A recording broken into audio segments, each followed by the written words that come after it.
Сәлем! Егер менің каналым саған ұнаса, міндетті түрде достарыңмен бөлісіп, лайк, комментарий қалдыруды ұмытпа. Бүгін 9 сыныптың катиондарға сапалық реакциялар тақырыбына арналған біліміңді тексер тапсырмаларын орындаймыз. Бірінші сұрақ. Аналитикалық химия нені зерттейді? Жауабы: аналитикалық химия заттар мен олардың қоспаларының сандық және сапалық құрамын анықтау әдістері туралы ғылым, яғни олар заттардың сандық және сапалық құрамын анықтайды. Екінші сұрақ. Заттардың құрамын сапалық талдау қандай жағдайларда қажет болады? Бірнеше мысал келтіріңдер. Екінші сұрақтың жауабы: сапалық талдаудағы химиялық реакцияларға мынадай талаптар қойылады. Яғни осы талаптарды біле отыра, бізге сапалық талдау қай кезде қажет екенін анықтай аламыз. Бірінші, реакция өте жылдам жүруі тиіс, яғни реакцияның жылдамдығын. Екінші, реакция қайтымсыз болуы керек. Үшінші, реакция жүруінің сыртқы белгілері байқалуы қажет, яғни оларға ерітінді түсінің өзгеруі, тұнбаның түзілуі және оның еруі, газ тәрізді заттардың бөлінуі және жалын түсінің өзгеруі. Үшінші сұрақ. Келесі заттарды қандай әдіспен анықтауға болады? Үшінші сұрақтың А нұсқасы. Металл катиондарының әсерінен жалын түсінің өзгеруі арқылы анықтауға болады. Яғни натрий катионы бізде сары жалын, калий катионы кірпіш қызыл түсті жалын, калий катионы күлгін жалын, литий катионы таңқурай түсті жалын болады. Ә нұсқасы. Тұнба түзілуі арқылы анықтауға болады. Яғни, мыстың 2 валентті гидроксиді көк түсті болады. Темірдің 2 валентті гидроксиді жасыл түсті болады. Темірдің 3 валентті гидроксиді қоңыр түсті, калий хлориді ақ түсті тұнба түзеді. Төртінші сұрақ. Кестені толтырыңдар. Бізге кесте берілген, сол жағында катиондар, оң жағында жалын түстерінің түстері жазылған. Литий катионы таңқурай түсті жалын, бізде сары түсті жалын беретін натрий катионы, кубрум катионы жасыл түсті жалын, қызыл кірпіш түсті жалын беретін бізде кальций катионы, калий катионы күлгін түсті жалын болады, ал жасыл сары түсті жалын беретін катион бізде барий катионы. Бесінші сұрақ. Әртүрлі катиондардың әсерінен жалын түсінің боялуы қайда қолданылатыны туралы өз пікірлеріңді айтыңдар. Менің ойымша, осы жалын түсінің өзгеруі көбінесе от шашуда қолданылады. Алтыншы сұрақ. Суда ерігіш белгісіз X затын басқа күрделі Y затымен өңдегенде жасыл түсті Z затын түзеді. X, Y, Z қандай заттар екенін болжаңдар. Реакцияның молекулалық және иондық теңдеулерін жазыңдар. Менің болжамым бойынша Z заты ол феррум OH2, өйткені оның тұнбасы жасыл түсті болып келеді. Енді феррум OH2-ні алу реакцияларын жазайық. Феррум SO4 қосылған калий OH түзеді феррум OH2 қосылған калий 2SO4. Реакцияны теңестіру үшін калий OH-тың алдына 2 қоямыз. Енді оның иондық теңдеуін жазамыз.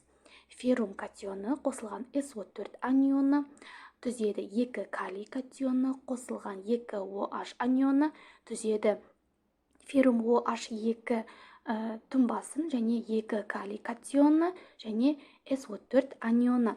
Енді реакцияға дейін және кейін пайда болған бірдей иондарды қысқартамыз. Бұның қысқартылған иондық теңдеуі. Феррум катионы қосылған 2 OH анионы түзеді феррум OH2 тұнбасын. Болжам бойынша X заты феррум SO4, Y заты калий OH. Жетінші сұрақ. Химияда әдеттегіден ерекше реакциялар бар. Ол реакциялардың атаулары да айрықша. Алтын алу, қан алу, сүт алу деп аталады. Бұлар қандай реакциялар болуы мүмкін, болжам жасаңдар. Реакциялардың молекулалық және иондық теңдеулерін жазыңдар. Жетінші сұрақтың жауабы. Менің ойымша жоғарыда аталған химиялық реакциялардың атаулары тұнбаның түсіне байланысты осындай атаулармен берілген деп ойлаймын. Себебі сіздерге көрсетіп кетейін. А жағдайы. Плюмбум NO3 қосылған калий иод түзеді плюмбум иод 2 қосылған калий NO3. Реакцияны теңестіру үшін калий иодидінің алдына 2, калий NO3-тің алдына 2 қоямыз. Енді оның иондық теңдеуін жазамыз.